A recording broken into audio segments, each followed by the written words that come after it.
اور جو کوئی گناہ کرتا ہے تو اس کا وبال اسی پر ہے، اور اللہ سب کچھ جاننے والا ہے، حکمت والا ہے۔ اور جو شخص کوئی قصور یا گناہ تو خود کرے لیکن اس کا الزام کسی بے گناہ پر ڈال دے تو اس نے بہتان اور کھلے گناہ کا بوجھ اپنے سر پر رکھا۔ اور اے نبی،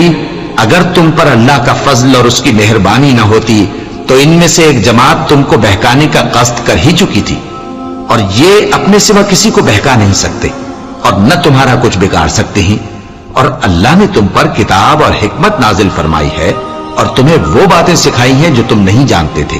اور تم پر تو اللہ کا بڑا فضل رہا ہے۔ ان لوگوں کی بہت سی سرگوشیاں اچھی نہیں، ہاں اس شخص کی سرگوشی اچھی ہو سکتی ہے جو خیرات یا نیک بات یا لوگوں میں صلح کرنے کو کہے، اور جو ایسے کام اللہ کی خوشنودی حاصل کرنے کے لیے کرے گا تو ہم اس کو بڑا ثواب دیں گے۔ اور جو شخص سیدھا رستہ معلوم ہونے کے بعد پیغمبر کی مخالفت کرے اور مومنوں کے رستے کے سوا کسی اور رستے پر چلے تو جدھر وہ چلتا ہے ہم اسے ادھر ہی چلا دیں گے، اور قیامت کے دن اسے جہنم میں داخل کریں گے، اور وہ بری جگہ ہے۔ اللہ اس گناہ کو نہیں بخشے گا کہ کسی کو اس کا شریک بنایا جائے، اور اس کے سوا اور گناہ جس کو چاہے گا بخش دے گا، اور جس نے اللہ کے ساتھ شریک بنایا تو بے شک وہ رستے سے دور جا پڑا۔ یہ لوگ اللہ کے سوا جو پرستش کرتے ہیں تو کچھ دیویوں کی، اور پکارتے بھی ہیں تو شیطان سرکش ہی کو، جس پر اللہ نے لعنت کی ہے، اور وہ اللہ سے کہنے لگا میں تیرے بندوں سے غیر اللہ کی نیاز دلوا کر مال کا ایک مقرر حصہ لے لیا کروں گا،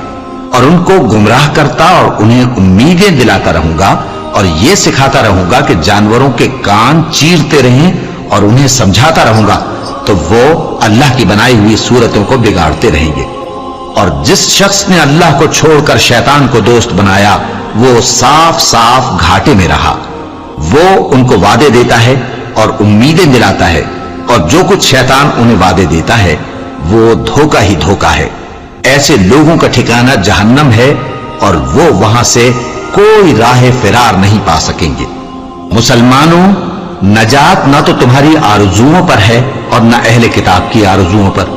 جو شخص برائی کرے گا اسے اسی طرح کا بدلہ دیا جائے گا، اور وہ اللہ کے سوا نہ کسی کو حمایتی پائے گا اور نہ مددگار۔